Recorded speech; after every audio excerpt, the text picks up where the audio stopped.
Nous allons lire ce texte de la Nativité, la visite des mages,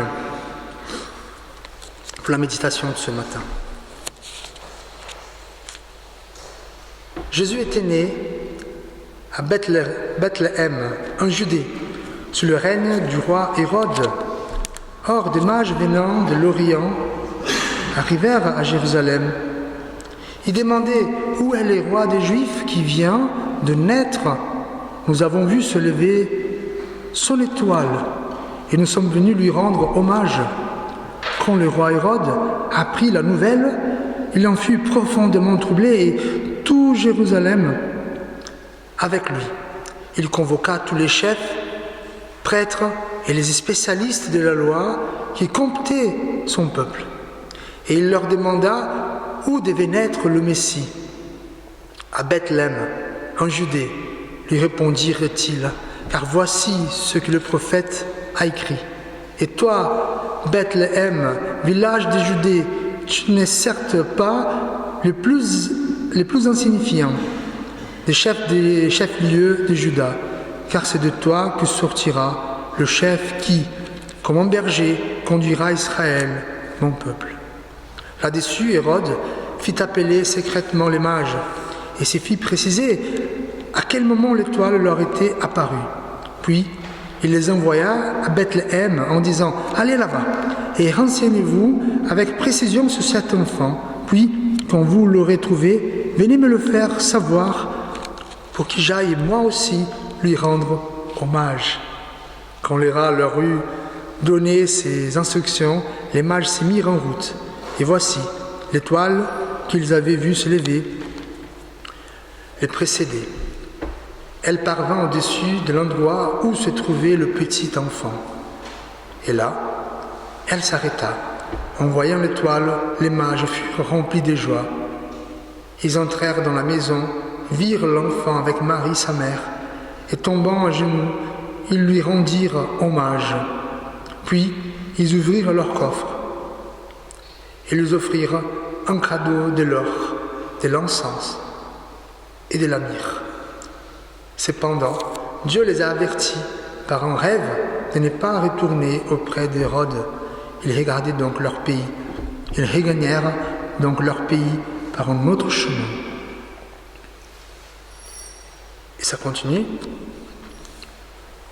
Versets 16 à 17. Quand Hérode s'aperçut que les mages s'étaient moqués de lui, il devint furieux.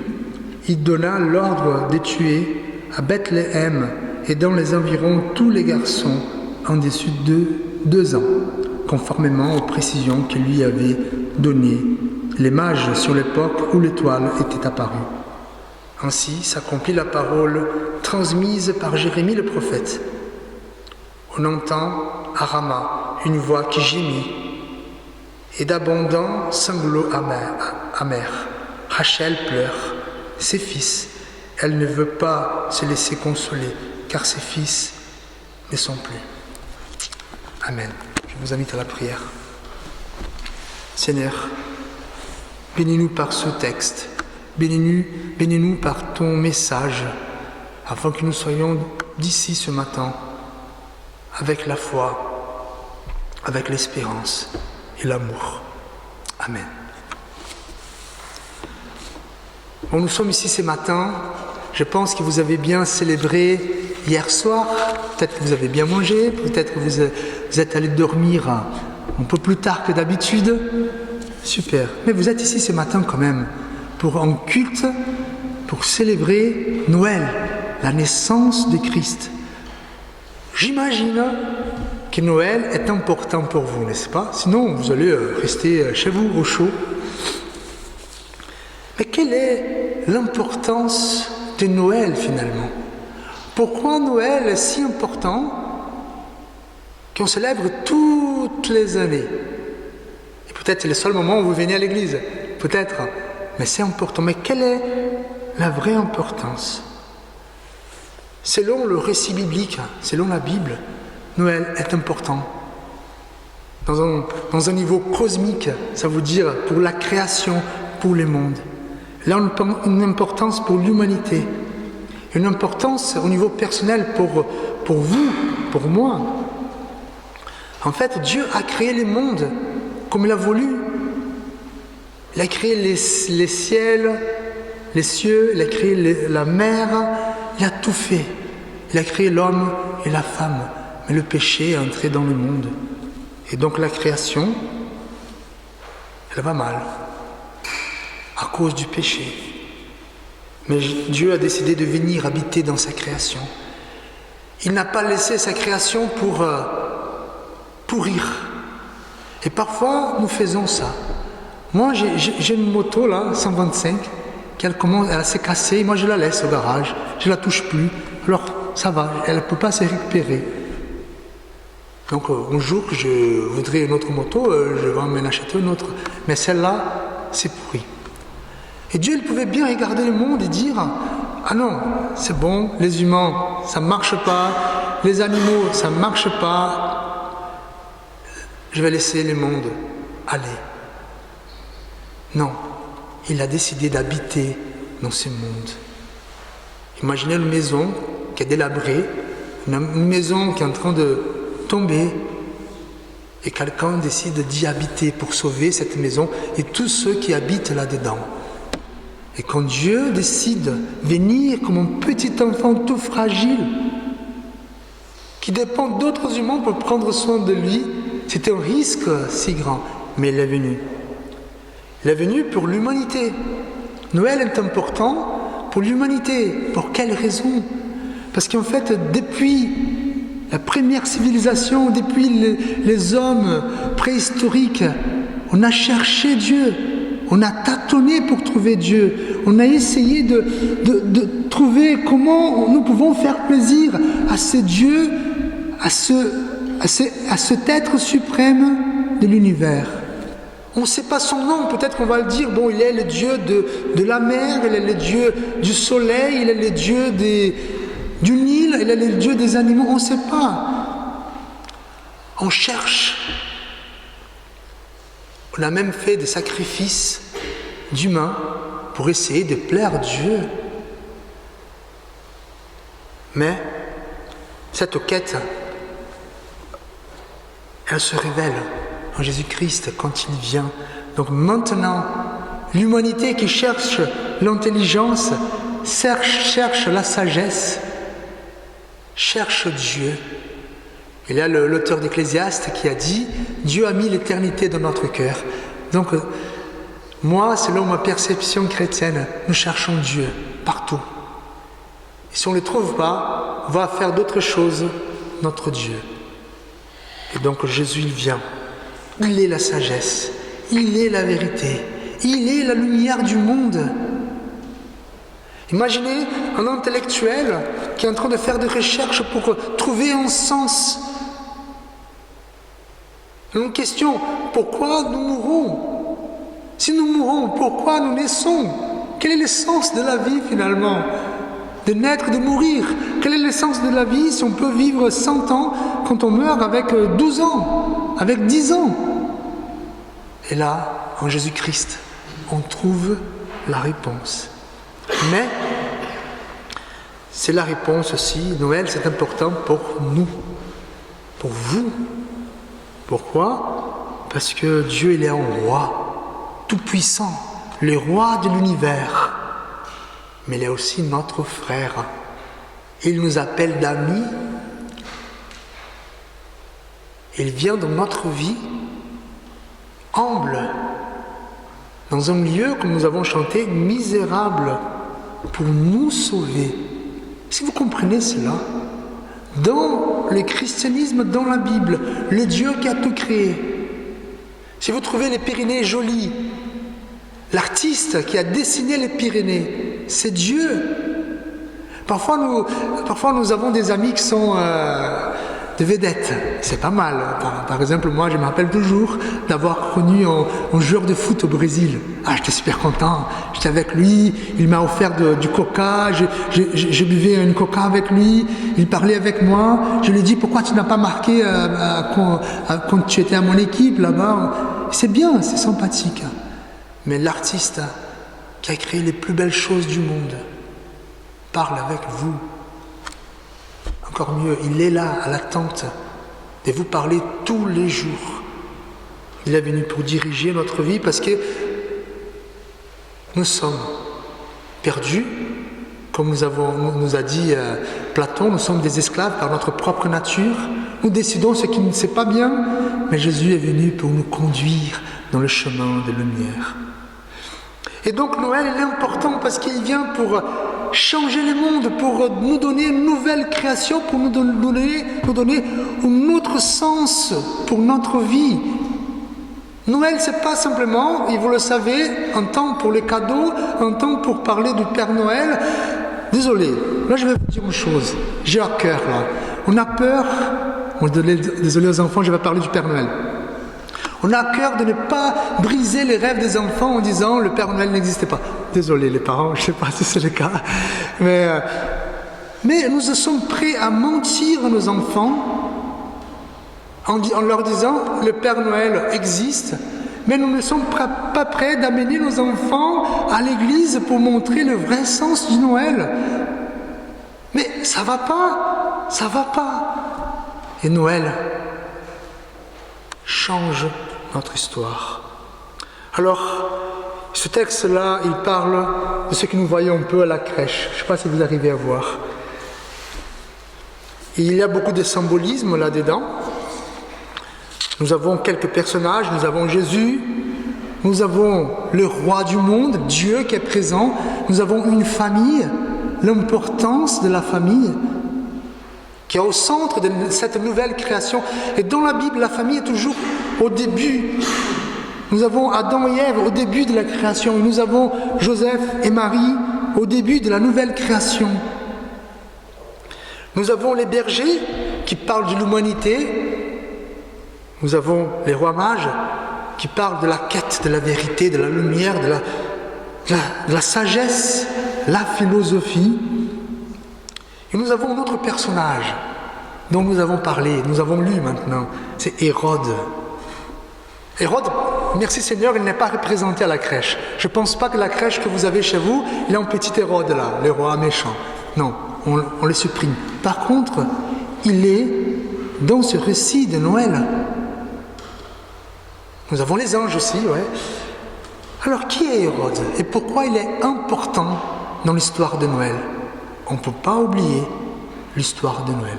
Parce que dans tous les récits, dans toutes les histoires pour les enfants, dans tous les dessins animés, pour qu'il y ait un héros, il faut avoir un méchant. C'est comme ça. Et dans l'histoire de Noël, il y a un méchant. Il s'appelle Hérode. Hérode signifie le roi méchant. C'est lui qui domine, mais qui est différemment du roi bon, qui veut le bien des autres. Il veut le pouvoir, il veut la domination, il veut écraser les gens, jusqu'au point qu'il va demander de tuer des enfants. Je sais qu'aujourd'hui nous sommes très très sensibles à la mort des animaux, mais regardez, il est en train de demander de tuer des enfants. Imaginez quelqu'un qui entre dans ta maison pour prendre ton fils et pour quelle raison? Juste parce qu'il ne veut pas un autre roi. C'est cette raison. Et donc ce roi méchant, incarné par Hérode, qui a demandé la mort de ses femmes, qui quand il a vu qu'il avait un fils qui était un peu sympathique, ça c'est pas moi qui dis, c'est l'histoire avec Flavius Joseph, il a vu que son fils, il montait en niveau, il pouvait devenir roi. Qu'est-ce qu'il a fait? On va tuer mon fils, c'est bon, pas de concurrence. Et donc ce roi représente dans notre humanité le méchant, la méchanceté. Celui qui veut détruire Noël. Peut-être si vous connaissez un peu la pop culture, vous connaissez Grinch, c'est lui là, le mec tout vert, poilu, qui essaie de arrêter Noël. Hérode, c'est ces gars qui ne veulent pas qu'on célèbre Noël. Il ne veut pas la joie pour Noël. Pourquoi? Parce que Noël signifie la fin de son royaume, la fin de ses méchancetés, la fin de son pouvoir. Et donc, je vais vous apprendre une chose là. Comment gâcher Noël, si vous voulez. Je vais vous apprendre aujourd'hui comment gâcher Noël. Pour gâcher Noël, il faut supprimer, il faut tuer Jésus-Christ. C'est ça. Et là, désolé, notre société a fait très bien le travail du roi Hérode. Jusqu'au moment que nous avons des crèches qui a le Père Noël, des crèches qui a des reines dans les villages, dans les villes. Il y a des crèches qui a tout sauf Jésus. Et donc, ils ont bien réussi. Pourquoi? Parce que Jésus, frères et sœurs, il dérange. Jésus, il dérange. Et quand on parle, par exemple, des musulmans, des juifs, des chrétiens, le problème, c'est pas les bonnes choses. Le problème, c'est Jésus-Christ. Jésus-Christ divise. Jésus-Christ, on est d'accord qu'il y a plusieurs personnes qui disent Jésus-Christ est bon philosophe, ça passe hyper bien, mais être le Fils de Dieu? Non, ça, désolé, je ne peux pas aller trop loin. Pourquoi il dérange? Parce qu'il est le roi. Si je dis, je crois en Jésus, il est le roi de l'univers, ça veut dire qu'il a le pouvoir sur ma vie et je dois l'obéir, n'est-ce pas? Si nous obéissons notre patron qui nous demande de faire des choses, qui a un certain pouvoir, si nous obéissons nos épouses, pourquoi ne pas obéir le roi du monde? Et donc si Jésus, si j'écarte Jésus, si je déplace Jésus, bon c'est bon, là je suis le roi encore. Jésus, il est la raison, la lumière. Et quand Jésus est présent, ça met en désordre toutes mes convictions. Comment quelqu'un peut ressusciter? Il n'y a pas de raison, ça. La science ne prouve pas. Mais Jésus, il a prouvé. Jésus, il est notre sauveur. Donc oui, on n'est pas autosuffisant. On n'est pas autonome. Et donc, Hérode, frères et sœurs, il a essayé de tuer Jésus pour qu'il soit le roi. Et nous pouvons penser, dans l'histoire du monde, combien de rois ont essayé de tuer les chrétiens, combien de rois ont essayé d'écraser le christianisme, la chrétienté, combien de gouvernants, qu'ils soient de droite, de gauche, des centres, ont préféré mettre Jésus de côté. Et maintenant, combien de fois nous avons eu le rôle d'Hérode. Nous avons eu ce rôle de dire Jésus, non, laisse tranquille. Pourquoi? Parce que si Jésus devient le centre de ma vie, s'il devient le roi, je dois me soumettre à ses volontés. Donc, je vous invite à réfléchir à cette réalité. Essayons de ne pas écouter Hérode. Essayons de ne pas être l'Hérode. Essayons de reconnaître les Hérodes dans le monde. Pour quelle raison? Pour que Jésus prenne sa place au centre de notre vie, au centre du monde. Laissons Jésus naître dans notre vie tous les jours. Nous célébrons Noël aujourd'hui, mais demain aussi c'est Noël. Après-demain c'est Noël. Jésus qui naît dans notre vie pour changer notre existence. Amen. Prions. Seigneur Dieu, merci pour cette date. Merci, même si le monde est un peu reconnaît cette date si spéciale, même si parfois nous essayons d'estomper la valeur de Noël en disant voilà, c'était un truc païen et tout. Mais cette date, ça ne marque pas la naissance, le jour de la naissance de Jésus. Ça marque la venue de Dieu sur la terre pour tout changer. Et que Jésus vienne dans notre vie tous les jours pour tout changer. Merci. Amen. Et la bénédiction de la part de Dieu. Je voudrais vous remercier encore une fois d'être là ce matin, pour ceux qui sont venus hier soir pour la veillée de Noël, tous ceux et celles qui ont participé pour tous ceux qui ont logistique, ceux qui ont travaillé pour le sapin. Regardez, c'est un joli sapin. Il faut en profiter. À la fin du culte, venez prendre une photo là, parce qu'on ne sait pas combien de Noël on pourra mettre un sapin comme ça. en vrai, parce qu'il y a ceux qui mettent là, hein, c'est difficile de faire le sapin entrer par la porte là. Et un grand merci à vous tous.